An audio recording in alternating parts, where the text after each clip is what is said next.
Welcome to 360 Tamil. இன்னைக்கு இந்த வீடியோல நம்ம எந்த படத்தோட எக்ஸ்பிளனேஷன் பத்தி பார்க்க போறோம்னா, தமிழ்ல 2017ல வெளியான ஒரு முகத்திரை அப்படின்ற படத்தை பத்தி தான் பார்க்க போறோம். இது ஒரு வித்தியாசமான கிரைம் த்ரில்லர் படம்னு சொல்லலாம். ஸ்டார்டிங்ல இருந்து எண்டிங் வரைக்கும் சூப்பரா கொண்டு போயிருப்பாங்க.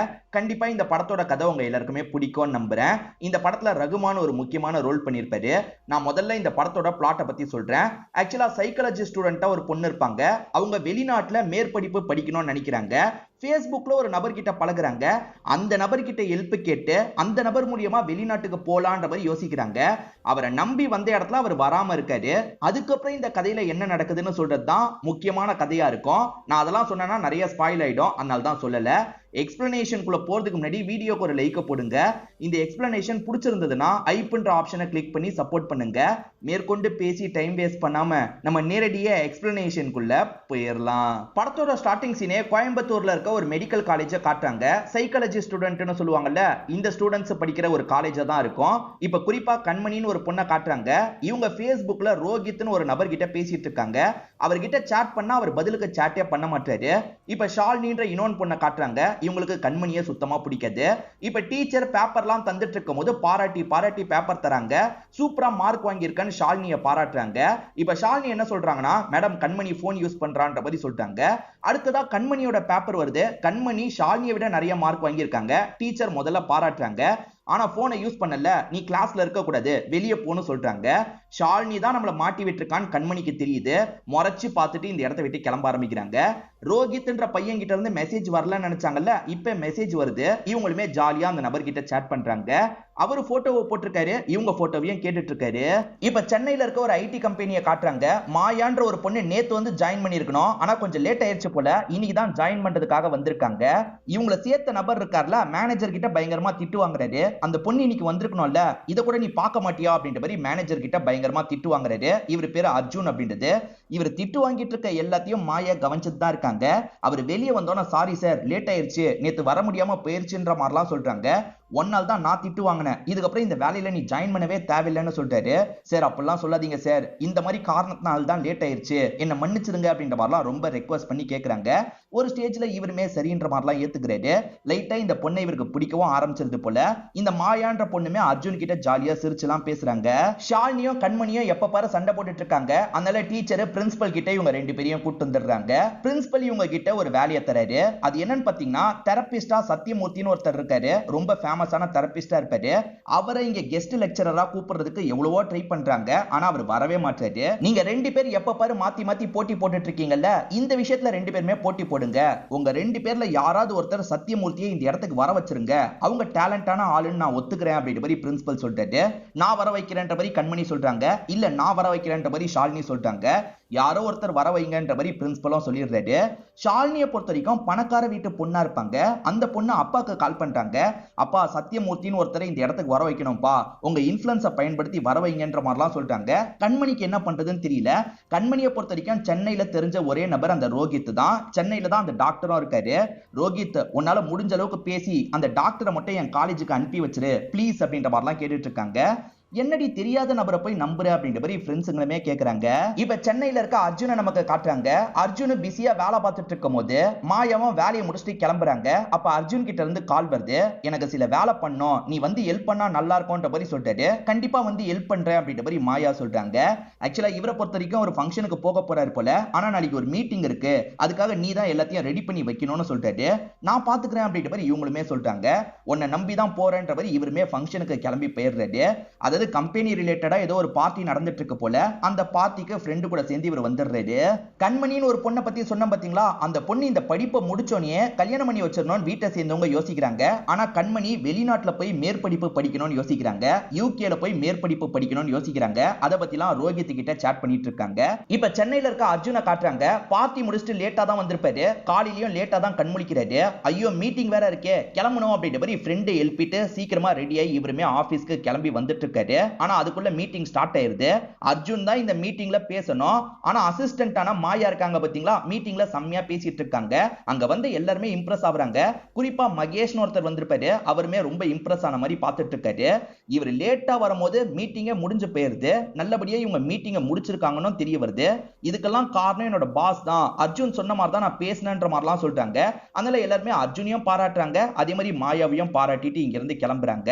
சார் நீங்க வரதுக்கு லேட் ஆச்சு, அதனால தான் நானே பேசிட்டேன்ற மாதிரி சொல்றாங்க. ஒன்னும் பிரச்சனை இல்ல, நீ சூப்பரா பேசின, என் மேலதான் தப்பு இருக்குன்ற மாதிரிலாம் இவர் சொல்லிட்டு இருக்காரு. இவங்க ரெண்டு பேருமே இப்ப இன்னும் க்ளோஸ் ஆயிடுறாங்க. ஏற்கனவே இவருக்கு மாயாவை லைட்டா பிடிச்ச மாதிரி காமிச்சாங்க பாத்தீங்களா, இப்ப மாயாவை ரொம்பவே பிடிக்க ஆரம்பிச்சிருது. இப்ப வேலைக்கு இவங்க ரெண்டு பேருமே சேர்ந்துலாம் கிளம்புறாங்க. அதே சமயம் வீட்டுக்கு அறிமுகப்படுத்துறதுக்காக மாயாவை வீட்டுக்கு கூட்டு வராரு. அப்பா அம்மா பையன் லவ் பண்றான் போல அப்படின்ற மாதிரி யோசிக்கிறாங்க. அடிக்கடி ரெண்டு பேர் சேர்ந்து வராங்க, சேர்ந்து கோயிலுக்கு எல்லாம் போறாங்க. ரெண்டு பேர் லவ் பண்றாங்க, சீக்கிரமா கல்யாணம் பண்ணி வச்சிரணும்னு யோசிக்கிறாங்க. இப்ப கண்மணி பேரண்ட்ஸ காட்டுறாங்க. ஆக்சுவலா கண்மணிக்கு ஒரு மாமா பையன் இருப்பான், அவனுக்கு எப்படியாவது கட்டி வச்சிரணும்ன்ற மாதிரி தான் அப்பாவும் அம்மாவும் பிளான் போட்டுட்டு இருக்காங்க. இப்ப அம்மா கிட்ட நைஸா பேச சொல்றாரு. இப்ப அம்மாவும் லைட்டா கல்யாணத்தை பத்தி பேசுறதுக்காக பொண்ணு கிட்ட வராங்க. ஆனா பொண்ணு பிஸியா யார்கிட்டயோ சாட் பண்றதுக்கு ட்ரை பண்றாங்க. ரோஹித் கிட்ட அந்த டாக்டரை வரவை அப்படின்ற மாதிரி தான் சாட் பண்ணிட்டு இருக்காங்க போல. யார்கிட்ட நீ பேசிட்டு இருக்கன்னு போது என் ஃப்ரெண்ட் ரோஹித் கிட்ட பேசிட்டு இருக்கன்ற மாதிரி சொல்றாங்க. எது பையன் ஃப்ரெண்டா அப்படின்ற மாதிரி அம்மா பயப்படுறாங்க. மா சோசியல் மீடியா ஃப்ரெண்ட் தான், நீ தேவையில்லாம பயப்படாத, அதே மாதிரி எனக்கு கல்யாணத்துக்குலாம் இன்னும் டைம் ஆகும், என்ன தொல்லை பண்ணாதன்னு கிளம்புறாங்க. ரோஹித் கிட்ட இருந்து ரெஸ்பான்ஸே வந்திருக்காது. ஆனா திடீர்னு சத்தியமூர்த்தி இருக்காரு பாத்தீங்களா, கெஸ்ட் லெக்சரரா இந்த இடத்துக்கு வந்துடுறாரு. கண்மணி வரும்போது வந்து உட்காருங்கன்ற மாதிரிலாம் சொல்றாரு. நம்ம கூப்பிட்டு இவர் வரல, அப்ப ஷாலினி தான் வர வச்சிட்டா போல அப்படின்ற மாதிரி கண்மணி யோசிச்சுட்டு இருக்காங்க. சே ரோஹித் இப்படி நம்மள கடுப்பேத்திட்டானே அப்படின்ற மாதிரி ரோஹித்தை திட்டிலாம் இவங்க மெசேஜ் பண்ணிட்டு இருக்காங்க. ஆனா பேசிட்டு இருக்க சத்தியமூர்த்தி இருக்காருல, யார் சொல்லி வந்தாருன்றதை வெளிப்படுத்துறாரு. ஆக்சுவலா ரோஹித்னு ஒருத்தன் என்கிட்ட வந்து பேசினா, அந்த ரோஹித்தோட ஃப்ரெண்டு கண்மணி இங்க இருக்காங்களாம், அவங்களுக்காக ரொம்ப பேசினா, அதனால தான் நான் வந்தேன்ற மாதிரிலாம் சொல்றாரு. அப்ப ரோஹித் தான் பேசி வர வச்சிருக்கான் அப்படின்ற மாதிரி கண்மணி இந்த இடத்துல பயங்கரமா சந்தோஷப்படுறாங்க. ஷாலினியை ஜெயிச்சிட்டாங்கல்ல, அதை நினைச்சு ரொம்ப பெருமைப்பட்டு இருக்காங்க. நீ மட்டும் இந்த ஹெல்ப் பண்ணிட்டா நான் என்னோட போட்டோவை போடுறேன்னு சொல்லியிருப்பாங்க. போட்டோவை மறக்காம போட்டு அப்படின்ற மாதிரி சத்தியமூர்த்தியும் சொல்லிட்டு போறாரு. இப்ப அப்படியே கட் பண்ணி நமக்கு இந்த மாயாவை காட்டுறாங்க. மாயா வேலைலாம் பார்த்துட்டு இருக்கும் போது மகேஷ் கிட்ட இருந்து கால் வருது. இவங்க மீட்டிங்ல பேசும்போது ஒருத்தர் பயங்கரமா இம்ப்ரெஸ் ஆனார் பாத்தீங்களா, அவர் தான் இவங்க கிட்ட பேசுறாரு. மும்பைல ஒரு வேகன்சி இருக்கு, நீ அந்த இடத்துக்கு வந்தா நல்லா இருக்கும், இப்ப ஏர்ன் பண்றதை விட நிறைய ஏர்ன் பண்ணலாம் அப்படின்ற மாதிரிலாம் சொல்லிட்டு இருக்காரு. இவங்களுமே ஓகேன்னு சொல்றதுக்காக வராங்க. அதுக்குள்ள திடீர்னு பார்த்தா இந்த இடத்துக்கு அர்ஜுன் வந்துடுறாரு. யார்கிட்ட பேசிட்டு இருக்கன்ற மாதிரி கேக்குறாரு. அதெல்லாம் ஒண்ணே இல்ல, ஃப்ரெண்டு கிட்ட தான் பேசிட்டு இருந்தேன் அப்படின்ற மாதிரி இவங்க போய் சொல்லி மறைக்கிறாங்க. ஆக்சுவலா இந்த மாயாவை பொறுத்த வரைக்கும் இவங்க வேலையை தக்க வச்சுக்கிறதுக்காக தான் அர்ஜுன் கிட்ட க்ளோஸா பழகிட்டு இருக்காங்க போல. ஆனா இவங்களுக்கு மும்பைக்கு போகணுன்ற மாதிரி ஆசைலாம் வந்துருது. ஒரு ஸ்டேஜ்ல இந்த அர்ஜுன் கூட 1 மணி நாளா இவங்க இருக்க மாதிரி நமக்கு காட்டுறாங்க. இப்ப சத்தியமூர்த்தியும் பிரின்சிபலும் சேர்ந்த மாதிரி ஜாகிங்லாம் ஓடி வந்துட்டு இருக்காங்க. அந்த இடத்துல 2 டீம் பொண்ணுங்க மேட்ச் மாதிரி விளையாடிட்டு இருக்காங்க. கண்மணி ஒரு டீம், ஷாலினி ஒரு டீம். ஷாலினியோட டீம் கொஞ்சம் தோக்குற மாதிரி இருக்கு. இத பாக்குற சத்தியமூர்த்தி இருக்கார்ல, வேணும்ட்டே ஷாலினியை மோட்டிவேட் பண்ற மாதிரி பேசுறாரு. உன்னால முடியும் ஷாலினி, உன்னால முடியும் ஷாலினி அப்படின்ற மாதிரி ஷாலினிக்கு சப்போர்ட் பண்ணி பேசுறாரு. அவங்களுமே நிறைய பாயிண்ட்லாம் எடுக்கிறாங்க. ஒரு ஸ்டேஜ்ல பிரின்சிபல் என்ன பண்றாருன்னா, கண்மணி உன்னால முடியும்ன்ற மாதிரி சொல்றாரு. இப்படி மாத்தி மாத்தி 2 பேருக்கும் சப்போர்ட் பண்றாங்கல்ல, 2 பேருமே செம்மையா விளையாடுறாங்க. மேட்சும் டை ஆகி முடியுது. 2 பேரையும் விளையாட வச்சிட்டார்ல, அதனால எல்லாருமே சூப்பர் சூப்பர் அப்படின்ற மாதிரிலாம் இவரை பாராட்டிட்டு இருக்காங்க. இப்ப அர்ஜுனும் மாயாவை பிக்கப் பண்ணலான்றதுக்காக வீட்டுக்கிட்ட வந்திருக்காரு. ஆனா மாயா வீட்ல இல்லன்னு தெரிய வருது. இப்ப கால் பண்ணா மாயாவும் அந்த காலை திரும்ப திரும்ப கட் பண்ணிட்டு இருக்காங்க. ஏன்னா மாயாவை பொறுத்த வரைக்கும் மகேஷை பாக்குறதுக்காக வந்திருக்காங்க. நீங்க சொன்ன ஆஃபர் எனக்கு ஓகே, அந்த வேலை எனக்கு வேணும் அப்படின்ற மாதிரிலாம் மகேஷ் கிட்ட இவங்க பேசிட்டு இருக்காங்க. என்ன இவ காலியே எடுக்க மாட்டா அப்படின்ற மாதிரி இவர் சோகமா உட்காந்துட்டு இருக்கும் போது ஃப்ரெண்டு மூலியமா தான் வேற ஒரு இன்டர்வியூக்கு அவ போயிருக்கான்றது தெரிய வருது. எதுக்காக நம்ம கிட்ட சொல்லன்ற மாதிரிலாம் அர்ஜுன் ஃபீல் பண்றாரு. இப்ப கேம்பிங் மாதிரி போட்டு எல்லா பொண்ணுங்களும் உட்காந்து பேசிட்டு இருக்காங்க. சத்தியமூர்த்தி என்ன பண்றாருன்னா, ஷாலினி கண்மணியை தவிர்த்து எல்லார்கிட்டயும் பேசுறாரு. அவங்க 2 பேர் எதுக்காக எப்ப பாரு சண்டை போட்டுக்கிட்டே இருக்காங்க, அவங்க சேர்ந்து செயல்பட்டா இன்னுமே நல்லா இருக்கும், 2 பேருமே நல்லா படிக்கிறாங்க, ஒருத்தருக்கு ஒருத்தர் ஹெல்ப் பண்ணா நல்லா இருக்கும்னு சொல்லிட்டாரு. இப்ப ஃப்ரெண்ட்ஸுங்களுமே பேசி சேர்த்து வைக்கலாம்னு நினைக்கிறாங்க. சோ 2 பேரையும் சேர்த்து வச்சது சத்தியமூர்த்தி தான்ன்றது 2 பேருக்குமே தெரியுதுல, 2 பேருமே அவருக்கு நன்றிலாம் சொல்றாங்க. இப்ப அர்ஜுன் இருக்கார்ல, அந்த இன்டர்வியூக்கு போனதை பத்தி எதுக்காக என்கிட்ட சொல்லன்ற மாதிரி கேக்குறாரு. என் தனிப்பட்ட முடிவெல்லாம் எதுக்காக உங்ககிட்ட சொல்லணும்ன்ற மாதிரி கேக்குறாங்க. எது தனிப்பட்ட முடிவா, நம்ம 2 பேர் லவ் பண்ணிட்டு இருக்கோம், நமக்குள்ள அந்த விஷயம் நடந்திருக்குன்ற மாதிரி சொல்றாரு. நீ எந்த காலத்துல இருக்க, அந்த மாதிரி விஷயம் நடந்துருச்சுன்னா நம்ம லவ் பண்றோம்னு அர்த்தமா, எனக்கு லவ் மாதிரிலாம் எந்த ஒரு ஃபீலிங்ஸும் இல்லைன்னு சொல்றாங்க. சத்தியமூர்த்தியை பொறுத்த வரைக்கும் கெஸ்ட் மாதிரி தானே வந்தாரு. இப்ப 1 வாரம் முடிஞ்சதுனால திரும்பி கிளம்புறாரு. சென்னைக்கு வந்தா என்ன பாக்குறதுக்காக வாங்கன்னு ஷாலினி கிட்டயும் கண்மணி கிட்டயும் சொல்லிட்டு கிளம்புறாரு. அப்படியே கட் பண்ணி நமக்கு இந்த அர்ஜுனை காட்டுறாங்க. அர்ஜுன் இப்ப எப்ப பாரு மாயாவை பார்த்து எரிஞ்சு எரிஞ்சு விழுறாரு. கோவத்தை எப்படி காட்டுறதுன்னு தெரியாம இந்த மாதிரிலாம் காட்டிட்டு இருக்காரு. மாயா வெளிநாட்டுக்கு போறதுக்கான எல்லா ஏற்பாடும் பண்ணிடுறாங்க. மாயா போகாதன்னு கேக்குறாரு. கண்டிப்பா போக போறேன்ற மாதிரி சொல்லிடுறாங்க. இப்ப பேரண்ட்ஸ் இருக்காங்கல்ல, மாயாவை பார்த்து பேசுறதுக்காக வந்திருக்காங்க. வாங்க அங்கிள் ஆன்டின்ற மாதிரி இவங்களுமே உட்கார வச்சு பேசிட்டு இருக்காங்க. இப்ப அப்பா இருக்காரு பாத்தீங்களா, நீங்க 2 பேர் லவ் பண்றீங்களா, கல்யாணம் பண்ணி வச்சிடலாம் முடிவு பண்ணிருக்கேன் அப்படின்ற மாதிரி சொல்றாரு. எது நாங்க 2 பேர் லவ் பண்ணிட்டு இருக்குமா, யார் சொன்னா, அந்த மாதிரிலாம் கிடையாது, நாங்க ஃப்ரெண்ட்ஸ் மாதிரி தான் பழகணும் அப்படின்ற மாதிரிலாம் சொல்லிட்டு இருக்காங்க. என்னமா இப்படி சொல்ற அப்படின்ற மாதிரி 2 பேர் ஷாக் ஆயிட்டு இருக்காங்க. அப்பன்னு பார்த்து மகேஷ் கிட்ட இருந்து கால் வருது. இவங்களுமே ரொம்ப வெக்கப்பட்டுக்கிட்டே அவர்கிட்ட பேசுறாங்க. இத பாக்குற பேரண்ட்ஸ்க்கு செம்ம கடுப்பாயிருது. இவ சரியான பொண்ணு இல்லன்ற மாதிரி பேரண்ட்ஸ் யோசிக்கிறாங்க. நாங்க கிளம்புறோம்ன்ற மாதிரி கிளம்பிடுறாங்க. இந்த கண்மணி ரோஹித்னு ஒருத்தர் கிட்ட பேசிட்டு இருக்காங்கல்ல, அவரு கொஞ்சம் வசதியானவர் போல. உன் மேற்படிப்புக்கு நான் வேணா சப்போர்ட் பண்றேன்ற மாதிரிலாம் சொல்லிட்டாரு. பேரண்ட்ஸ் மேற்படிப்பு படிக்க வைக்கிறதுக்கு நாங்க ரெடியா இல்லைன்னு சொல்லியிருப்பாங்க. அதனால தான் ரோஹித் கிட்ட இவங்க ஹெல்ப் கேட்டிருக்காங்க போல. இத பத்தி ஃப்ரெண்ட்ஸுங்க கிட்ட சொல்றாங்க. இப்ப அப்படியே கட் பண்ணி அர்ஜுனை காட்டுறாங்க. அர்ஜுன் ஃப்ரெண்டை கூட்டு வந்து வீட்டு வாசல் கிட்ட பிரச்சனை பண்ணிட்டு இருக்காரு. ஏன் பிரச்சனை பண்ற, நான் போலீஸ்க்கு கால் பண்ணுவேன்ற மாதிரிலாம் அவங்க சொல்றாங்க. பேரண்ட்ஸ்மே அந்த இடத்துக்கு வந்துடுறாங்க. இவன் நமக்கு வேணாண்டா, வா கிளம்பலாம் அப்படின்ற மாதிரி பையனை அங்க இருந்து கூட்டு போறாங்க. இவருமே மாயாவை பார்த்து பயங்கரமா ஃபீல்லாம் பண்றாரு. இப்ப கண்மணி சென்னைக்கு கிளம்பிட்டு இருக்கும் போது பேரண்ட்ஸ்க்கு கால் பண்ணி இந்த விஷயத்த சொல்றாங்க. எதுக்காக திடீர்னு சென்னைக்கு போறேன்னு கேட்கும்போது, அங்க இருந்தா நீங்க எனக்கு கல்யாணம் பண்ணி வச்சிருவீங்க, நான் என்னோட படிப்புல நான் நினைச்ச விஷயத்த பண்ணணும், நான் சென்னையில இருந்து அந்த விஷயத்த முடிச்சுட்டு தான் வருவேன்ற மாதிரி சொல்லிட்டாங்க. திரும்பி வந்துருன்னு அப்பா எவ்வளவோ சொல்றாரு. இல்ல என்னால முடியாதுன்ற மாதிரி இவங்களும் சொல்லிடுறாங்க. இப்ப சென்னையில இவங்க ரோஹித்தை மீட் பண்றதுக்காக தான் வந்திருக்காங்க போல.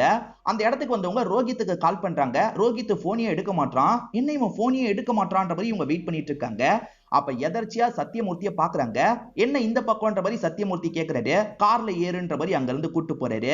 ஏறக்குறைய ரோஹித்துக்காக இவங்க 2 மணி நேரத்துக்கு மேல வெயிட் பண்ணிருக்காங்க போல. நான் ரோஹித்தை நம்பி தான் இந்த இடத்துக்கு வந்தேன், ஆனா என்ன பாக்குறதுக்கு ரோஹித் வரவே இல்ல, 2 மணி நேரம் வெயிட் பண்ண வச்சிட்டான்ற மாதிரிலாம் புலம்பிட்டு இருக்காங்க. அவன் ஏதாவது பிஸியான வேலையில இருப்பான், ஒன்னும் பிரச்சனை இல்ல, என் வீட்டுல வேணா நீ கொஞ்ச நாள் ஸ்டே பண்ணிக்கோன்ற மாதிரி வீட்டுக்கு கூட்டு வந்துடுறாரு. இவ்வளவு பெரிய வீடான்ற மாதிரி இவங்க ஆச்சரியப்பட்டு இருக்காங்க. இப்ப இவருக்கு போன் கால் வருது. பேசிட்டு வந்துடுறேன்னு கொஞ்சம் தள்ளி போறாரு. அப்பன்னு பார்த்து ரோஹித் கிட்ட இருந்து இவங்களுக்கு கால் வந்துருது. நான் ஒரு வேலையில லாக் ஆயிட்டேன், திரும்பி ஊருக்கு வரதுக்கு 1 வாரம் ஆகும்ன்ற மாதிரி ரோஹித் சொல்றாரு. 1 வாரம் ஆகுமா, 1 வாரம் நான் என்ன பண்றது அப்படின்ற மாதிரிலாம் இவங்க பேசிட்டு இருக்காங்க. இப்ப டாக்டர் வீட்டுல தானே இருக்க, டாக்டர் வீட்டுல 1 வாரம் என்ன ஸ்டே பண்ணுன்ற மாதிரி ரோஹித்தும் சொல்றான். ஆக்சுவலா ரோஹித் பேசல, ரோஹித் மாதிரி இந்த டாக்டர் தான் பேசுறாருன்ற ட்விஸ்டை ரிவீல் பண்றாங்க. இந்த டாக்டருக்கு 40 வயசு ஆயிருச்சு. அவ ஏத்துப்பாளா ஏத்துக்க மாட்டாளான்னு தெரியல. அதனால தான் ரோஹித்னு ஒரு கேரக்டர் மாதிரி பேச ஆரம்பிச்சிருக்காரு போல. இவரை பொறுத்த வரைக்கும் தெரபிஸ்ட் தானே. ஒரு பையனை கூட்டு வந்திருக்காங்க. நல்லா படிச்ச பையன் திடீர்னு சரியா படிக்காம தற்கொலைக்கு முயற்சி செஞ்சிருக்கான். அதனால தான் கூட்டு வந்திருக்காங்க. இந்த பையனுக்கு எப்படி ட்ரீட்மெண்ட் தரணும்ன்றத புரிஞ்சுக்கிட்டு அதுக்கேற்ற மாதிரி ட்ரீட்மெண்ட்லாம் தந்துட்டு இருக்காரு. இந்த கேம்ல என்னோட ஐ ஸ்கோர் இவ்வளவுதான், அதை பீட் பண்ணி பார்ப்போம் அப்படின்ற மாதிரிலாம் அந்த பையன் கிட்ட சொல்லிட்டாரு. அந்த பையனுக்குமே ஒரு ஸ்டேஜ்ல வெறி வருது. இவரை எப்படியாவது பீட் பண்ணும் அப்படின்ற மாதிரி பயங்கரமா அந்த கேமை விளையாடுறான். இவரை பீட் பண்ணிடுறான். பாத்தியா, என்னையே பீட் பண்ணிட்ட, நீ நினைச்சா உன்னால எல்லா விஷயத்தையும் பண்ண முடியும், தப்பான முடிவை மட்டும் எடுக்காது அப்படின்ற மாதிரி இந்த பையனுக்கு அட்வைஸ் எல்லாம் பண்ணிட்டு இருக்காரு. இவர் அந்த பொண்ணு கிட்ட சாட் பண்ணிக்கிட்டே தான் அட்வைஸ் எல்லாம் பண்ணிட்டு இருக்காரு. அந்த பொண்ணு கொஞ்சம் லேட்டா தான் கண்முழிக்கிறாங்க. இவர் எல்லா ஏற்பாடும் அந்த பொண்ணுக்காக பண்ணி வச்சிருக்காரு. ஸ்டிக்கி நோட்ஸ்ல இந்த பொருள் அங்க இருக்கு, இந்த பொருள் இங்கே இருக்குன்ற மாதிரி எழுதி வச்சுட்டு தான் வந்திருப்பாரு. அதெல்லாம் அந்த பொண்ணுமே பார்த்திருப்பாங்க. அதனால கால் பண்ணி இவருக்கு நன்றி எல்லாம் சொல்லிட்டு இருக்காங்க.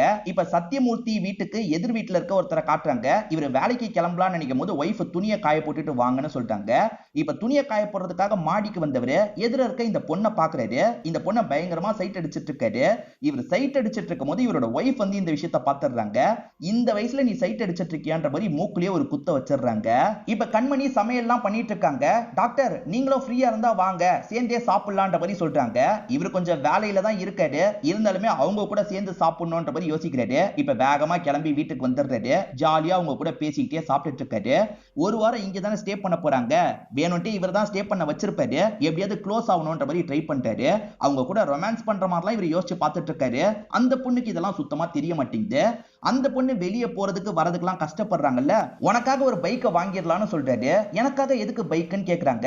இல்ல எனக்கும் யூஸ் ஆகும்ல, அதுக்காக தான் அப்படின்ற மாதிரி இவருமே அவங்களுக்காக ஒரு பைக் எல்லாம் வாங்கி தந்துடுறாரு. இப்போ ஒரு நாள் வந்துட்டு இருக்கும் போது ஒரு பகுதியில டிராபிக்கா இருக்கு. என்ன எதுன்னு பாக்குறதுக்காக வராரு. நமக்கு தனியா அர்ஜுன் ஒருத்தரோட கதையை காட்டுவாங்கல்ல, அந்த அர்ஜுன் இப்ப வீட்டுல தற்கொலை பண்றதுக்கு ட்ரை பண்ணிட்டு இருக்காரு. சத்தியமூர்த்தியும் தடுக்க வைக்கிறதுக்காக ஒரு ஐடியா பண்றாரு. அது என்னன்னா, நீ இந்த மாதிரி கொளுத்திக்கிட்டனா முழுசா சாக மாட்ட, அந்த நெருப்பு காயத்தோட ரொம்ப கஷ்டப்பட்டு கஷ்டப்படுவ அப்படின்ற மாதிரி பேசுறாரு. அவனுமே அப்ப வேற எப்படி சாவுறது அப்படின்ற மாதிரிலாம் யோசிக்க ஆரம்பிச்சிடுறான். இப்படி நைஸா பேசினவரு கதவை திறந்து உள்ள வந்துடுறாரு. பக்கத்துல வராதீங்கன்ற மாதிரி அவன் கத்தியெல்லாம் கழுத்துக்கு கொண்டு போயிட்டு இருக்கான். உன் பிரச்சனை என்ன, என்கிட்ட சொல்லுன்ற மாதிரி பொறுமையா பேச ஆரம்பிக்கிறாரு. அவன் லைஃப்ல நடந்த எல்லா விஷயத்தையும் சொல்லிட்டு இருக்கான். திரும்ப திரும்ப மாயா கிட்ட அர்ஜுன் கெஞ்சிலாம் பார்த்திருப்பான். ஆனா மாயாவும் அதே மாதிரி அந்த மகேஷ்ன்றவரும் ரொம்ப அசிங்கப்படுத்துற மாதிரிலாம் பேசிட்டு அங்க இருந்து கிளம்பி போயிருப்பாங்க. இதை ஏத்துக்க முடியாம ரொம்ப கஷ்டப்பட்டிருப்பாரு. வேலை போயிருக்கும், வாழ்வாதாரம் போயிருக்கும், அப்படிதான் கஷ்டப்படுறாருன்றது தெரிய வருது. சத்தியமூர்த்தியும் நைஸா பேசி அவரை மயக்கமாக்கிடுறாரு. இப்ப மயக்க ஊசி போட்டிருக்கேன், ஒரு நாள் முழுக்க அவன் ரெஸ்ட் எடுப்பான், நாளையில இருந்து என்கிட்ட ட்ரீட்மெண்ட்டுக்காக அனுப்பி வச்சிருங்க, நான் பேசி எல்லா ப்ராப்ளத்தையும் சால்வ் பண்றேன் அப்படின்ற மாதிரி சொல்றாரு. ரோஹித் 7 நாள்ல நான் வந்துடுறேன்ற மாதிரி சொல்லியிருப்பான். ஆனா இப்ப 10 நாள் ஆகும்ன்ற மாதிரி இவங்க கிட்ட சொல்லியிருக்கான் போல. இதுக்கப்புறமும் இங்க இருக்க நான் விரும்பல, ரோஹித் 10 நாள் ஆகும்னு சொல்லியிருக்கான், உங்களுக்கு வேற நான் தொல்லை கொடுத்துட்டு இருக்கேன் அப்படின்ற மாதிரி இவங்க கிளம்ப பாக்குறாங்க. இவங்க கிளம்ப கூடாதுன்ற மாதிரி இவர் யோசிக்கிறாரு. ரோஹித் உனக்கு ஸ்பான்சர் பண்றேன்னு சொன்னால, இப்ப நான் உனக்கு ஸ்பான்சர் பண்றேன்ற மாதிரி சொல்றாரு. அதுக்கு ரொம்ப அமௌண்ட் தேவை, உங்களுக்கும் எனக்கும் என்ன பழக்கம் இருக்கு, எதுக்கு அவ்வளவு நீங்க அமௌண்ட் தரணும்ன்ற மாதிரி இவங்க கேக்குறாங்க. நீ ஒரு நல்ல டாக்டரா வருவன்னு எனக்கு நம்பிக்கை இருக்கு, உன் மேல இன்வெஸ்ட் பண்ணணுன்றதுக்காக தான் இந்த முடிவை எடுத்தன்ற மாதிரி சொல்லிட்டாரு. அது பெரிய அமௌண்டா இருக்கும், ஏறக்குறைய 20 லட்சம் ரூபாய் கிட்ட படிப்புக்கு செலவாகும். இவங்களுமே ரொம்ப நன்றின்ற மாதிரிலாம் சொல்றாங்க. எப்படியாவது இவங்களை இம்ப்ரெஸ் பண்ணணுன்றதுக்காக தான் இப்படி பண்ணிட்டு இருக்காரு. அர்ஜுனை என்கிட்ட தெரப்பிக்கு அனுப்பி வைங்கன்ற மாதிரி பேரண்ட்ஸ் கிட்ட சொன்னார்ல, இப்ப அவங்களுமே அனுப்பி வச்சிருக்காங்க. இவருமே கொஞ்சம் கொஞ்சமா பேசி அந்த மாயா விஷயத்துல இருந்து வெளியே கொண்டு வரதுக்கு ட்ரை பண்ணிட்டு இருக்காரு. இப்ப வேற ஒரு நாள் இவரோட அசிஸ்டன்ட்டுக்கு கால் பண்ணிட்டாரு. வீட்ல என்னோட டேப் இருக்கும், அந்த டேப் எடுத்துட்டு வந்து என் ரூம்ல வையின்னு சொல்லிட்டாரு. அசிஸ்டன்ட்டோ சரின்ற மாதிரி ஏத்துக்கிறாரு. ஆனா வீட்டுக்கு வந்த அசிஸ்டன்ட் கூல் ட்ரிங்க்ஸ் எல்லாம் குடிச்சிட்டு இருக்காரு. இது தெரியாம கண்மணி வராங்க. இவன் திருடம் போலன்ற மாதிரி யோசிச்சு அடிச்சு லாக் பண்ணி வச்சிருக்காங்க. இல்ல இல்ல நான் அசிஸ்டன்ட் அப்படின்ற மாதிரிலாம் இவர் சொல்லிட்டாரு. ஆனா இவங்க நம்பாம சத்தியமூர்த்திக்கு கால் பண்ணி கேக்குறாங்க. சத்தியமூர்த்தி என்னோட அசிஸ்டன்ட் தான் அப்படின்றத சொல்றாரு. அதுக்கப்புறம் தான் இவங்க டேப் எல்லாம் தந்து அனுப்பி வைக்கிறாங்க. சத்தியமூர்த்தி ஒரு டிவி ஷோல பேசுறதுக்காக தான் வந்திருக்காரு. லவ் பத்தி கேள்வி கேக்குறாங்க, இவரும் பதில் சொல்லிட்டு இருக்காரு. ஆக்சுவலா டேபை கொண்டு வந்த இந்த அசிஸ்டன்ட் இருக்கார்ல, ஃப்ரெண்ட் மூலமா பேசி இந்த டேபுக்கு பாஸ்வேர்டு போடாம ஓபன் பண்ணிடுறாரு. இவர் போன்ல நெட் கனெக்ஷன்லாம் இருக்காது, டேப்ல நெட் கனெக்ஷன் இருக்கிறதுனால அடல்ட் வீடியோ பார்க்கலாம்னு பார்த்துட்டு இருக்காரு. அப்பன்னு பார்த்து கண்மணி இந்த இடத்துக்கு வந்துடுறாங்க. சத்தியமூர்த்தியை பார்க்கறதுக்காக வந்திருப்பாங்க போல. போனை வச்சு என்ன பண்ணிட்டு இருக்கேன்னு கேட்கும்போது சார்ஜ் போட சொன்னாரு, அதனால தான் வயரை தேடிட்டு இருக்கன்ற மாதிரிலாம் இவர் சமாளிக்கிறாரு. நான் போட்டுக்கிறேன்ற மாதிரி இவங்க வாங்கிக்கிறாங்க. போன் ஓபன்ல இருக்குல்ல, இப்ப ஓபன்ல எதர்ச்சியா கேலரியை பாக்குறவங்க ரோஹித்தோட போட்டோ இருக்கிறதெல்லாம் பாக்குறாங்க. இவர் தான் ரோஹித் தான் நம்ம கிட்ட சாட் பண்ணிருக்காரு அப்படின்ற விஷயத்தை கண்டுபிடிச்சிடுறாங்க. இவர் எதுக்காக ரோஹித் மாதிரி நம்ம கிட்ட பேசியிருக்காரு? ஏஜ் டிஃபரன்ஸ் இவருக்கு பிரச்சனையா இருந்திருக்கு, அதனால தான் நம்மளே லவ்ல விழணுன்றதுக்காக பிளான் பண்ணி நம்ம கிட்ட பேசியிருக்காருன்னு யோசிக்கிறாங்க. ஏன்னா டிவி ஷோலயும் லவ் பத்தி அப்படிதான் பேசிட்டு இருக்காரு. ஒரு பொண்ணை எப்படியாவது இம்ப்ரெஸ் பண்ணிட்டோம்னா அந்த பொண்ணுக்கு வயசெல்லாம் ஒரு பெரிய பிரச்சனையாவே தெரியாதுன்ற மாதிரிலாம் பேசிட்டு இருக்காரு. நம்மளை ஏமாத்திட்டாரே, இவர் ஏதாவது பண்ணணும் அப்படின்ற மாதிரி கண்மணி யோசிச்சுட்டு இருக்காங்க. இவர் இப்ப கண்மணிக்கு கால் பண்ணலான்னு பார்த்தா அவங்க போனை எடுக்கவே மாட்டாங்க. என்ன எடுக்க மாட்டான்னு திரும்ப திரும்ப போன் அடிச்சிட்டு இருக்காரு. அப்பயும் அவங்க போனை எடுக்கவே மாட்டாங்க. ஆக்சுவலா கண்மணி இருக்காங்கல்ல, ஷாலினியை பார்க்கறதுக்காக வந்திருக்காங்க. ஷாலினியோட அப்பாக்கு சென்னையில ஒரு கெஸ்ட் ஹவுஸ் இருக்கும், அதனால இங்க ஸ்டே பண்றதுக்காக வந்திருக்காங்க போல. அவங்கள சந்திச்சு எல்லா விஷயத்தையும் இவங்க சொல்லிட்டு இருக்காங்க. என்னடி சொல்ற, இப்படி ஏமாத்தி பழகி இருக்காரா அப்படின்ற மாதிரி ஷாலினியும் ஆச்சரியமா கேட்டுட்டு இருக்காங்க. என்னை ஏமாத்திட்டார்ல, நான் கண்டிப்பா அவரை விட மாட்டேன், அவர் காசுலயே படிப்பேன், அவரை நான் ஏதாவது பண்ணுவேன்ற மாதிரிலாம் சொல்லிட்டு இருக்காங்க. நைட்டு நேரம் அவர் செஸ் எல்லாம் விளையாடிட்டு இருக்கும் போது இவங்களுமே அந்த இடத்துக்கு வந்துடுறாங்க. எதுவுமே தெரியாத மாதிரி சாதாரணமா அவர்கிட்ட பேசிட்டு இருக்காங்க. ஃப்ரெண்டை எதர்ச்சியா மீட் பண்ண, அதனால தான் பேசிட்டு வந்தேன், உங்க போன் அதனால தான் எடுக்க முடியல அப்படின்ற மாதிரிலாம் சமாளிச்சிட்டு இருக்காங்க. இன்னவர் அமௌண்ட்டை தரல, அமௌண்ட் தரேன்னு சொல்ல மட்டும் தான் செஞ்சிருப்பாரு. இப்ப நைட்டு நேரம் இவர் என்ன பண்றாருன்னா, செக் எல்லாம் ஓகே ஆயிருச்சு, இந்த செக்ன்ற மாதிரி இவங்க கிட்ட அமௌண்ட்டை தந்துடுறாரு. இவங்களுமே சந்தோஷமா வாங்கிக்கிறாங்க. அவர்கிட்ட இருந்து அமௌண்ட்டை வாங்கிட்ட, அடுத்து என்ன பிளான் அப்படின்ற மாதிரி ஷாலினி கேக்குறாங்க. இதுக்கப்புறம் தான் என்னோட பிளானே ஆரம்பிக்க போகுது, அந்த டாக்டரை செம்ம கடுப்பேத்துறேன் அப்படின்ற மாதிரிலாம் சொல்லிட்டு இருக்காங்க. அப்பன்னு பார்த்து சத்தியமூர்த்தி கிட்ட இருந்து கால் வருது. நான் இந்த ஹோட்டல்ல தான் இருக்கேன், வந்து ஜாயின் பண்ணிக்கிறியா அப்படின்ற மாதிரி கேக்குறாரு. டாக்டர் என் ஃப்ரெண்டை கூட்டிட்டு வந்து ஜாயின் பண்ணிக்கிறேன்ற மாதிரி இவங்க சொல்றாங்க. ஓகேன்ற மாதிரி அவருமே ஏத்துக்கிறாரு. என்னடி என்னைய கூட்டு போக போறேன்ற மாதிரி ஷாலினி கேக்குறாங்க. இல்ல இல்ல நான் வேற ஒரு பிளான் வச்சிருக்கேன், நான் பாத்துக்கிறேன் அப்படின்ற மாதிரி இவங்களுமே இங்க இருந்து கிளம்புறாங்க. ஃப்ரெண்டு கூட வரேன் தானே சொன்னாங்க, ஆனா தனியா வந்து உட்காடுறாங்க. நீ ஃப்ரெண்டு கூட வரேன் தானே சொன்ன, ஃப்ரெண்டு எங்கன்ற மாதிரி கேட்கறாரு. அது சர்ப்ரைஸ் அப்படின்ற மாதிரி இவங்க சொல்லிடுறாங்க. அப்படியா ஓகேன்ற மாதிரி டாக்டரும் சாதாரணமா பேசிட்டு இருக்காரு. இப்ப இவங்களே ஒரு விஷயத்தை பத்தி பேச ஆரம்பிக்கிறாங்க. டாக்டர் உங்களுக்கு விஷயம் தெரியாதுல்ல, ரோஹித்தை நான் மீட் பண்ணி பேசிட்டேன், அவனை தான் இங்க கூட்டு வர மாதிரி பிளான் இருந்தது, அதுக்குள்ள அவனுக்கு ஒரு வேலை வந்துருச்சு அப்படின்ற மாதிரி சொல்லிட்டாங்க. இது ரோஹித்தை இவ மீட் பண்ணாலா அப்படின்ற மாதிரி உள்ளுக்குள்ள இவர் ஷாக் ஆயிட்டு இருக்காரு. ஆனா அதை சொல்லவும் முடியாதுல்ல, அமைதியா இருக்காரு. அவரோட ரியாக்ஷன் எப்படி மாறுதுன்றதை இவங்க கவனிச்சிட்டு இருக்காங்க. இப்ப இங்க இருந்து கிளம்பிடுறாங்க. ஆனா இவர் இருக்காரு பாத்தீங்களா, இவங்களுக்கு ஏதாவது கிஃப்ட் பண்ணும் அப்படின்ற மாதிரிலாம் யோசிக்கிறாரு. ஒரு ஷாப்க்கு கிளம்புறாரு. அவருக்கே தெரியாம அவரை இவங்க ஃபாலோ பண்றாங்க. அவர் என்ன ஷாப்ல போய் என்ன வாங்குறாரு அதே மாதிரி நம்மளும் வாங்கணும்ன்ற மாதிரிலாம் யோசிச்சுட்டு இருக்காங்க. அவர் இவங்களுக்காக பார்த்து பார்த்து பர்ச்சேஸ் பண்றாரு. இவங்களுமே அவர் வாங்கின அதே கடையில ஃப்ரெண்டை கூட்டிட்டு வந்து வாங்குறாங்க. நான் ரோஹித்தை பார்க்க போறேன்னு சொல்றாங்கல்ல, அவர் அதை செக் பண்ணலான்னு செக் பண்றாரு. அப்ப இவங்க ஃப்ரெண்டை ரோஹித் மாதிரிலாம் நடிக்க வச்சிட்டு இருக்காங்க. யாரு கூட போறது அப்படின்ற மாதிரிலாம் அவர் ஷாக் ஆயிட்டு இருக்காரு. இப்ப நைட்டு நேரம் எதிர் வீட்டை சேர்ந்தவரை காட்டுறாங்க. இப்பயும் ஒய்ஃப் இருக்காங்கல்ல, காயப்பட்ட துணியை எடுத்துட்டு வாங்கன்னு சொல்றாங்க. இதே உனக்கு வேலையா போச்சுன்னு எடுக்கிறதுக்காக மாடிக்கு வராரு. அந்த மாடியில பார்த்தா சத்தியமூர்த்தி பேய் மாதிரி நின்னுட்டு இருக்காரு. அவர் சோகத்துல நின்னுட்டு இருக்காரு. அதை பாக்குற இந்த ஹஸ்பண்ட் பயந்துடுறாரு. பேய் பேயின்ற மாதிரிலாம் ஒய்ஃப் கிட்ட சொல்லிட்டு இருக்காரு. எதுக்காக இப்படி பண்ணிட்டு இருக்கா, ரோஹித்னு யார்கிட்ட இவ பேசிட்டு இருக்கா அப்படின்ற மாதிரிலாம் சத்தியமூர்த்தி கொஞ்சம் டிஸ்டர்ப் ஆயிடுறாரு. நான் ரோஹித் கூட ஷாப்பிங்லாம் முடிச்சுட்டு தான் வந்திருக்கேன்ற மாதிரிலாம் இவங்க ஏமாத்திட்டு இருக்காங்க. அப்ப இவர் இருக்கார்ல, உனக்காக ஒரு கிஃப்ட் வாங்கினேன்ற மாதிரி ஒரு பொருளை தராரு. இதே விஷயத்தை தான் ரோஹித்தும் எனக்கு கிஃப்டா தந்தான். உங்க ரெண்டு பேரோட சாய்ஸும் ஒரே மாதிரி தான் இருக்குன்ற மாதிரிலாம் இவங்க நக்கல் பண்ணிட்டு போறாங்க. இவன் நம்மளை ஏமாத்திட்டு இருக்காளா இல்ல ரோஹித்னு வேற யாராவது இவளை ஏமாத்திட்டு இருக்காங்களா அப்படின்ற மாதிரி இந்த டாக்டருமே கொஞ்சம் கன்ஃபியூஸ் ஆயிடுறாரு. இப்ப நைட்டு நேரம் அவங்க ரூம்ல படுத்து தூங்கிட்டு இருக்காங்கல்ல, அவங்களுக்கே தெரியாம சைலண்டா அந்த இடத்துக்கு வந்து அவங்கள பார்த்துட்டு இருக்காரு. சத்தியமூர்த்தி எப்பவுமே போல ஆபீஸ்க்கு வந்திருக்காரு. என் டேப் எங்கன்னு கேட்கும்போது சார்ஜ் போட்டு வச்சிருக்கான்னு அசிஸ்டன்ட் சொல்றாரு. உன்னை டேபை எடுத்து தான் வர சொன்னேன், நான் சார்ஜே போட சொல்ல, எதுக்கு சார்ஜ் போட்ட அப்படின்னு மடக்கி மடக்கி கேட்கிறாரு. ஒரு ஸ்டேஜ்ல இவருமே பயந்து உண்மையா சொல்லிடுறாரு. மேடம் தான் கடைசியா வாங்கினாங்கன்ற மாதிரி சொல்லிடுறாரு. இது அவ டேபை வாங்கினாலா அப்படின்ற மாதிரி இவர் ஷாக் ஆகுறாரு. டேப்ல அப்ப அவ அதை கவனிச்சிருக்க வாய்ப்பு இருக்கு, கவனிச்சதுனால தான் நம்ம கிட்ட இப்படி நடந்துட்டு இருக்கா போல அப்படின்னு யோசிக்க ஆரம்பிக்கிறாரு. இப்போ அவங்களோட பேரண்ட்ஸ் வந்திருப்பாங்க. பேரண்ட்ஸ் ஃப்ரெண்டுன்னு இவங்க மீட் பண்ணி பேசிட்டு இருக்காங்க. யாரு ஸ்பான்சர் பண்றான்னு அம்மா கேக்குறாங்க. ஒருத்தர் என்ன பொண்ணு மாதிரி நினைச்சு ஸ்பான்சர் பண்ணிருக்காரு அப்படின்ற மாதிரி பேரண்ட்ஸ் கிட்ட சொல்றாங்க. அந்த இடத்துக்கு வந்த சத்தியமூர்த்தி இதெல்லாம் கேக்குறாரு. கொஞ்சம் கடுப்பாகுறாரு. என்னடி பொண்ணு மாதிரி நினைச்சதா பேரண்ட்ஸ் கிட்ட சொல்றேன்ற மாதிரி ஃப்ரெண்டு கேக்குறாங்க. நியாயமா அவர் பொண்ணு மாதிரி தான் நினைக்கணும், ஆனா காதலி மாதிரி நினைக்கிறாரு, அவரை என்னெல்லாம் பண்றான் பாரு அப்படின்ற மாதிரி இவங்க ஃப்ரெண்டு கிட்ட பேசிட்டு இருக்காங்க. அப்ப இவளுக்கு தெரிஞ்சிருச்சு அப்படின்றது இவருமே கன்ஃபார்ம் பண்ணிடுறாரு. இப்ப இவர் இன்டைரக்டா இவங்க கிட்ட ஒரு மாதிரி பேசுறாரு. இவங்களுமே இன்டைரக்டா பதிலடி கொடுக்குற மாதிரிலாம் பேசிட்டு இருக்காங்க. என்ன டாக்டர் இன்னைக்கு ரொம்ப யோசிக்கிற மாதிரி இருக்குன்ற மாதிரி இவங்க கேக்குறாங்க. அது ஒண்ணே இல்ல, இப்ப அர்ஜுன் ஒருத்தனுக்கு ட்ரீட்மெண்ட் தந்துட்டு இருக்கேன். அவன் மாயான்ற ஒரு பொண்ணுனால ரொம்ப பாதிக்கப்பட்டிருக்கான். அவன் சைடு நிறைய நியாயம் இருக்கதான் செய்து. அந்த மாயா பண்ணதுதான் கொஞ்சம் கூட சரியே கிடையாது. லவ்ன்ற ஆசையை தூண்டி விட்டுட்டு அவ விட்டுட்டு போயிட்டா அப்படின்ற மாதிரிலாம் பேசிட்டு இருக்காரு. என்ன டாக்டர் இப்படி பேசிட்டு இருக்கீங்க, மாயா பண்ணதுல என்ன தப்பு இருக்கு, இந்த அர்ஜுன் அவளையே நினைச்சு டைமை வேஸ்ட் பண்றான்ல, இந்த அர்ஜுன் மேலதான் தப்பு இருக்குன்ற மாதிரி அட்டாக் பண்றாங்க. என்ன அர்ஜுனை வச்சு பேசி நம்ம ஸ்கோர் பண்ணலான்னு பார்த்தா இவ பயங்கரமா பதிலடி கொடுக்குறா அப்படின்ற இவருமே பயங்கர கடுப்பாயிடுறாரு.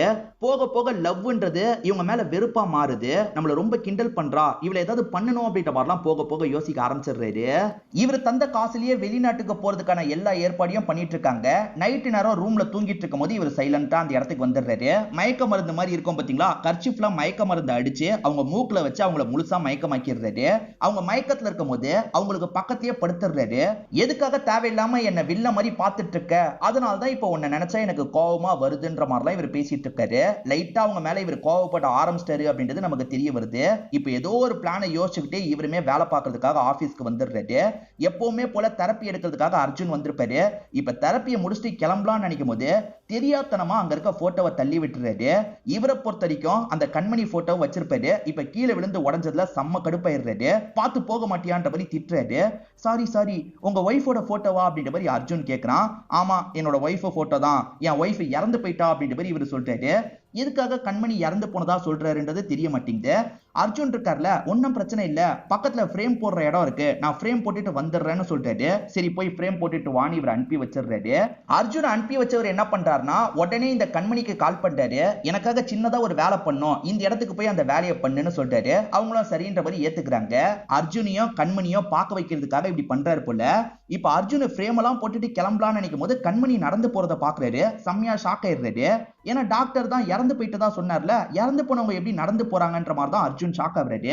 இப்ப அர்ஜுன்மே இத பத்தி சத்தியமூர்த்தி கிட்ட சொல்றாரு. நீ என்ன உளறிட்டு இருக்க, என் ஒய்ஃப் இறந்து போயிட்டா, அவளை போய் நீ எப்படி பார்த்திருக்க முடியும், உனக்கு ப்ராப்ளம் கியூர் ஆயிடுச்சுன்னு நினைச்சேன், ஆனா இன்னும் கியூர் ஆகல. அதாவது மாயாவோட ஞாபகம் உன்னை விட்டு கம்ப்ளீட்டா போகல, அதனால தான் உனக்கு இந்த மாதிரிலாம் தோணிட்டு இருக்கு அப்படின்ற மாதிரி சொல்றாரு. இப்ப என்ன டாக்டர் பண்றதுன்ற மாதிரி அர்ஜுன் புரியாம கேக்குறாரு. இன்னும் ட்ரீட்மெண்ட்டை கண்டினியூ பண்றேன், நான் பாத்துக்கிறேன்ற மாதிரிலாம் சொல்றாரு. அர்ஜுன் மூலியமா கண்மணியை ஏதோ பண்றதுக்கு இவர் பிளான் போட்டுட்டு இருக்காரு போல. அதுக்கேத்த மாதிரி காயெல்லாம் நகர்த்த ஆரம்பிக்கிறாரு. இப்ப இந்த அர்ஜுன் கிட்ட என்ன சொல்றாருன்னா, முதல்ல உனக்கு மாயாவோட இல்யூஷன் தானே தெரிஞ்சது, இப்ப என்னோட வைஃப் இல்யூஷன் மாதிரி உனக்கு தெரியுது. அந்த மாதிரி இல்யூஷன் வந்ததுன்னா நீ அட்டாக் பண்ணு, அந்த இல்யூஷன் போயிடும் அப்படின்ற மாதிரி சொல்றாரு. அட்டாக் பண்றதா, பிரச்சனை வராதான்னு கேக்குறான். அது இல்யூஷன் தானே, பிரச்சனை வராதுன்ற மாதிரி இவர் சொல்றாரு. ஒரு நாள் இந்த அர்ஜுனை வீட்டுக்கே வர வச்சு பேசிட்டு இருக்காரு. அப்ப ஏதோ வேலை வந்த மாதிரிலாம் அர்ஜுன் கிட்ட நடிக்கிறாரு. அர்ஜுன் இங்கேயே இரு, நான் வந்துடுறேன்ற மாதிரி தனியா விட்டுட்டு இங்க இருந்து கிளம்புறாரு. ஆக்சுவலா இந்த சமயம் கண்மணி இருக்காங்கல்ல, ஷாலினியோட வீட்டுல தான் இருக்காங்க போல.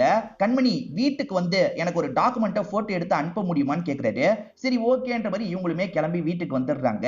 அப்படி வீட்டுக்கு வரும்போது உள்ள இருக்க அர்ஜுன் இருக்காருல, இந்த கண்மணியை பார்த்து ஷாக் ஆகுறாரு. கண்மணியை பார்த்து மாயா நீ திரும்பி வந்துட்டியா, உன்னை விட மாட்டேன் விட மாட்டேன்னு அட்டாக் பண்றதுக்காக வராரு. இவன் என்ன உளறிட்டு இருக்கான்ற மாதிரி இவங்க தப்பிச்சு ஓடிட்டு இருக்காங்க. உன்னை விட மாட்டேன், உன்னை கொல்லாம விட மாட்டேன்ற மாதிரி இவன் துரத்திட்டு இருக்கான். இவன் கண்டிப்பா சாவடிச்சிருவான்ற மாதிரி தான் சத்தியமூர்த்தி வெயிட் பண்ணிட்டு இருக்காரு.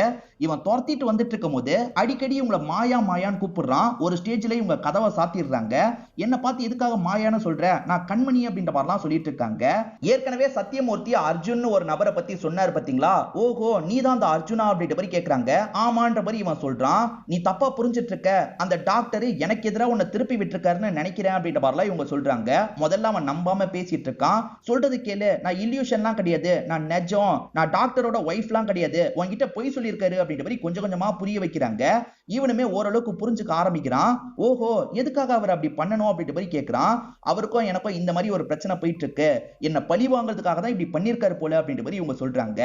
அவர் டாக்டரா ஒரு தப்பு பண்ணிருக்காருல, அதை எப்படியாவது நம்ம வந்து அவருக்கு அகைன்ஸ்டா திருப்பணும், லீகலா அவர் ஏதாவது பண்ணணும் அப்படின்ற மாதிரி இவங்க எல்லாருமே சேர்ந்து டிஸ்கஷன்லாம் பண்ணிட்டு இருக்காங்க. கண்டிப்பா அவன் சாவடிச்சிருப்பான்ற மாதிரி சத்தியமூர்த்தி வீட்டுக்கு வந்து பாக்குறாரு. பொருள்லாம் கலைஞ்சிருக்கு, ஆனா அவங்களுக்கு எதுவுமே ஆகலன்றது இவருக்கு தெரிஞ்சிருது. அவளை பாக்குறதுக்கு ஷாலினியோட கெஸ்ட் ஹவுஸ்க்கு போலான்னு யோசிக்கிறாரு. இப்ப நைட்டு நேரம் ஷாலினியோட கெஸ்ட் ஹவுஸ்க்கு வராரு. அந்த சமயம் அவங்க காஃபி தான் ரெடி பண்ணிட்டு இருக்காங்க. யாருக்கு காஃபி ரெடி பண்ணிட்டு இருக்க, ரோஹித்துக்கு காஃபி ரெடி பண்ணிட்டு இருக்கியான்னு நக்கல் பண்றாரு. ஐயோ யாருமே இல்லாத போது இவர் வந்துட்டாரே அப்படின்ற மாதிரி அவங்க பயப்படுறாங்க.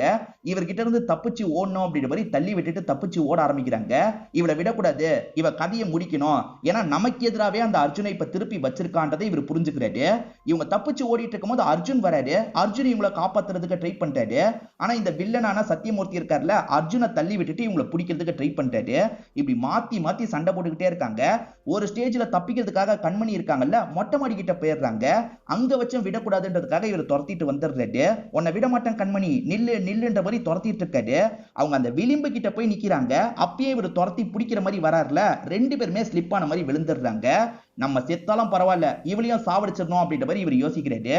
கண்மணி ஒரு இடத்துல தொங்கிட்டு இருக்காங்க, இவர் ஒரு இடத்துல தொங்கிட்டு இருக்காரு.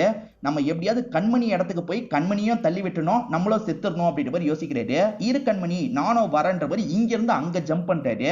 அப்படி ஜம்ப் பண்ணி இவர் அந்த விளிம்ப பிடிக்காம கண்மணியை பிடிச்சிடுறாரு. கண்மணியை இழு இழுன்னு இழுத்துட்டு இருக்காரு. விடு விடுன்ற மாதிரிலாம் கண்மணி சொல்லிட்டு இருக்காங்க. ஒரு ஸ்டேஜ்ல அர்ஜுன் இருக்காருல, அந்த ஜன்னல் கிட்ட வந்து கண்மணியை தூக்குறதுக்கு ட்ரை பண்ணிட்டு இருக்காரு. இவன் தூக்கிட்டா பிரச்சனை, அதுக்குள்ள கண்மணியை இழுத்துறணும்ன்ற மாதிரி சத்தியமூர்த்தி இருக்காருல, இழு இழுன்னு இழுத்துட்டு இருக்காரு. அதை மீறியும் அர்ஜுன் இருக்காருல, ஒரு ஸ்டேஜ்ல இவங்களை தூக்கிடுறாரு. இவர் மட்டும் ஸ்லிப் ஆகி மேல இருந்து கீழே விழுறாரு. அதாவது சத்தியமூர்த்தி மட்டும் ஸ்லிப் ஆகி மேல இருந்து கீழே விழுறாரு. அர்ஜுன் ஏகப்பட்ட டிப்ரெஷன்ல இருந்தாரு பாத்தீங்களா, இப்ப கம்ப்ளீட்டா அதை விட்டு வெளியே வந்துடுறாரு. பேரண்ட்ஸ்மே ரொம்ப சந்தோஷப்படுறாங்க. அதே சமயம் அந்த சத்தியமூர்த்தி இறந்தலாம் போல. இப்ப ஹாஸ்பிட்டல் ட்ரீட்மெண்ட்ல அவர் இருக்கிறது தெரியுது. இப்ப வீடியோ கால்ல பேச வைக்கிறதுக்காக அவரை கூட்டு வந்திருக்காங்க. அவரால் பேசலாம் முடியாது, யாராவது பேசினா கேட்க முடியும். அவர்கிட்ட பேசுறது யாருன்னு பாத்தீங்கன்னா கண்மணி தான். இவர் தந்த காசு மூலியமா அவங்க அந்த படிப்பை முடிச்சிருக்காங்க. உங்களால தான் நான் இந்த லெவலுக்கு வந்திருக்கேன் அப்படின்ற மாதிரிலாம் அவர்கிட்ட பேசிட்டு இருக்காங்க. எதுவுமே ரியாக்ட் பண்ண முடியாம அவர் உட்காந்துட்டு இருக்காரு. இதோடயே இந்த படத்தோட கதையை முடிச்சிடுறாங்க. கண்டிப்பா இந்த படத்தோட கதையும் என்னோட எக்ஸ்பிளனேஷனும் உங்களுக்கு பிடிச்சிருக்கும்னு நம்புறேன். இந்த வீடியோ உங்களுக்கு பிடிச்சிருந்ததுன்னா லைக் பண்ணுங்க, கமெண்ட் பண்ணுங்க, மறக்காம 360 தமிழ் சேனலை சப்ஸ்கிரைப் பண்ணுங்க. தொடர்ச்சியா இந்த மாதிரி வீடியோக்கள் வந்துகிட்டே தான் இருக்கும்.